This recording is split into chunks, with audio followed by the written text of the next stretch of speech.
Hello everyone. We are discussing government budget and economy. Today's topic is budget deficit. A budget deficit occurs when an individual, a business or government budgets more spending than revenue available to pay for the spending over a specific period of time. That is aggregate value of deficit accumulated over time. We will be focusing on the government deficit in this chapter. Let's discuss the budget deficit in detail. Budget deficit refers to a situation when budget expenditure of the government are greater than the budget receipts. Budget deficit उस situation को कहते हैं जब budget में expenditure budget रसीद से ज़्यादा हो जाते हैं. We know that the total expenditure is revenue expenditure plus capital expenditure, and total receipt means revenue receipts plus capital receipt. Now what is budget deficit? It is the excess of total expenditure over and above the total receipts of the government. Means budget deficit होता है जब government के total expenditure total रसीद से ज़्यादा हो जाते हैं. From this we can have a formula that budget deficit is equal to total expenditure minus total receipts. One more formula is there.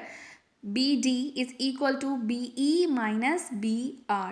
BD is equal to budget deficit, BE budget expenditure, and BR is equal to budget receipt. Now come to the types and measurement. How we can estimate the value of deficit. If we talk about the government budget in India, then there are total 3 important types of budget deficit. These 3 deficit are revenue deficit, fiscal deficit, and primary deficit. Let's first talk about the revenue deficit. Revenue deficit is the difference between the revenue expenditure and the revenue receipt. The recurring income for the government means revenue deficit होता है जब revenue expenditure and revenue जो receipt है उनका difference निकाला जाए. Means revenue deficit होता है difference between revenue expenditure and revenue receipt. Revenue receipt जो गवर्नमेंट की रैकरिंग इनकम होती है जो बार बार आती रहती है, गवर्नमेंट उसको रिसीव करती ही रहती है, इसीलिए रैकरिंग जो इनकम है उसको इंक्लूड करते हैं. We are having the formula for the revenue deficit also revenue expenditure minus revenue receipts. Now come for the implications of revenue deficit. Implication means conclusion that can be drawn from something.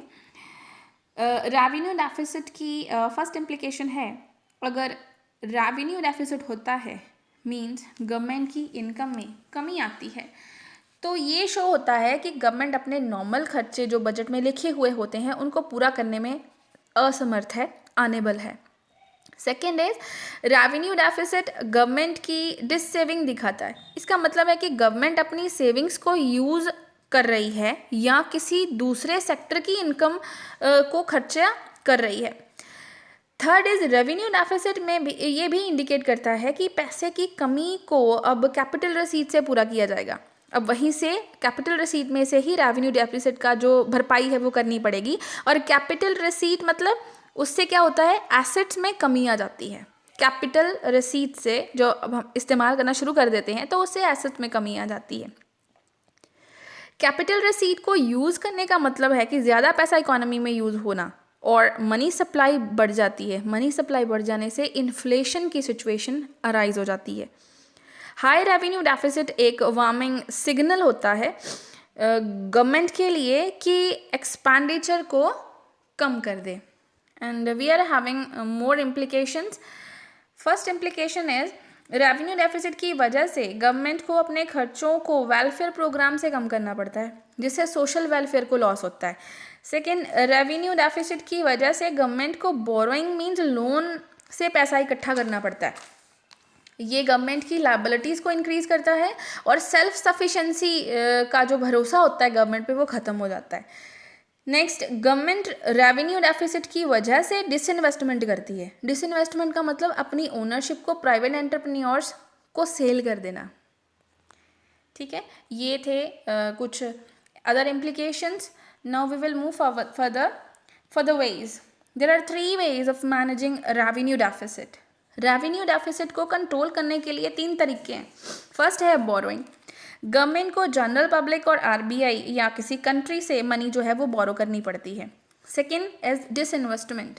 Government public companies का अपना सारा जो share है वो private companies को cell कर देती है और वहाँ से पैसा रिसीव करती है. And the third way is to cut its expenditure, especially subsidies. Subsidies देना गवर्नमेंट को बंद करना पड़ता है और with this government can manage its revenue deficit. And the second deficit that we are having, that is fiscal deficit. Fiscal deficit refers to excess of total expenditure over total receipts, excluding borrowing, during the given fiscal year. Fiscal deficit का मतलब है कि एक physical year में total expenditure का total receipt से बढ़ जाना. अब टोटल रसीट बोरिंग्स के अलावा we are having formula for the fiscal deficit, that is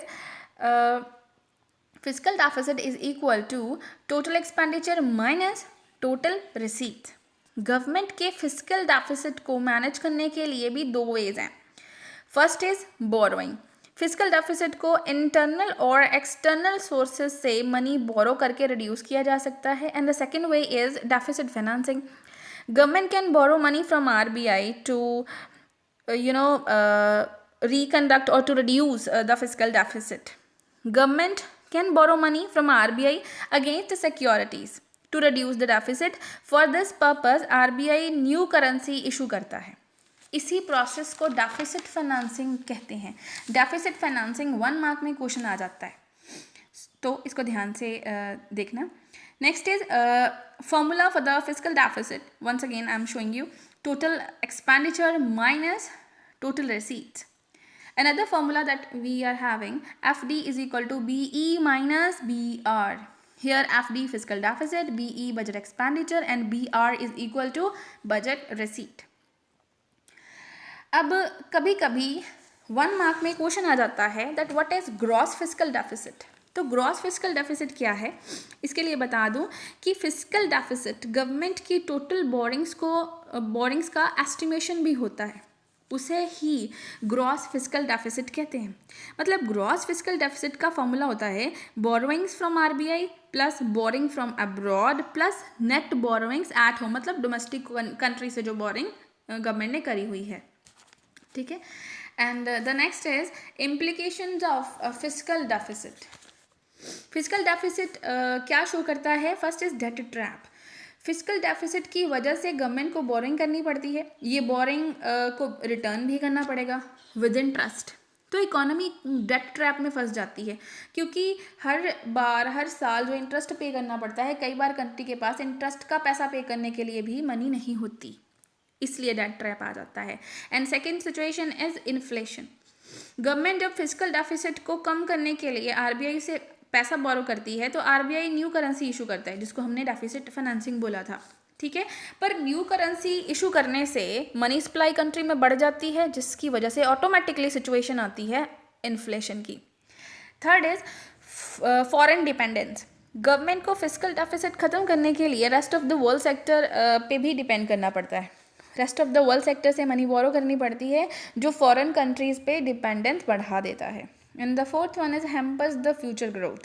borings हैं तो फ्यूचर में फ्यूचर जनरेशन को उसकी पेमेंट भी करनी पड़ेगी, इसीलिए ये इसकी रीपेमेंट जो है वो ग्रोथ और डेवलपमेंट को अफेक्ट करती है. We are having another implication. First is inflationary spiral. Inflationary spiral वही है जो मैंने आपको इन्फ्लेशन के बारे में अभी एक्सप्लेन किया. Second is national date.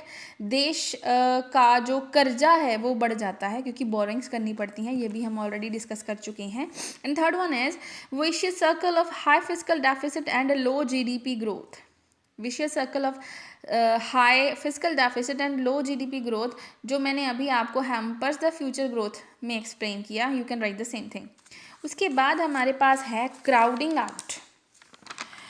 Crowding out जो है ये इसका मतलब होता है कि जब गवर्नमेंट ज़्यादा बोरोइंग करती है और दूसरे प्राइवेट इन्वेस्टर्स के लिए मार्केट में पैसा नहीं बचता, फंड्स नहीं बचते, इससे इकोनॉमी में ओवरऑल इन्वेस्टमेंट जो है वो रिड्यूस हो जाती है।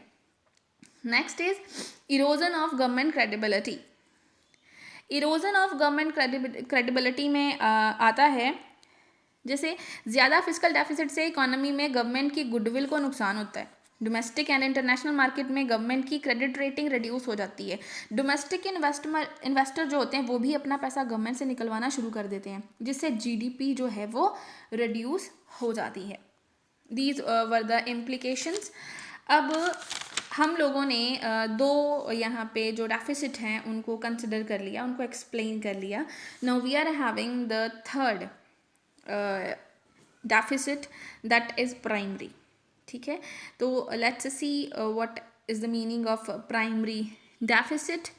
Primary deficit means difference between the total revenue and the total expenditure. हमने अभी फिजिकल डेफिसिट के बारे में पढ़ा, उसका भी यही फॉर्मूला था, but only the difference is of interest payment. Look at the formula again. Primary deficit is equal to total revenue minus total expenditure but excluding interest payments on its debt. ये interest payment को consider नहीं करता। Primary deficit को ऐसे भी लिख सकते हैं that physical deficit minus interest payment. जितना हमारे पास फिजिकल डेफिसिट आता है उसमें से अगर हम इंटरेस्ट पेमेंट माइनस कर दें तो प्राइमरी डेफिसिट आ जाएगा।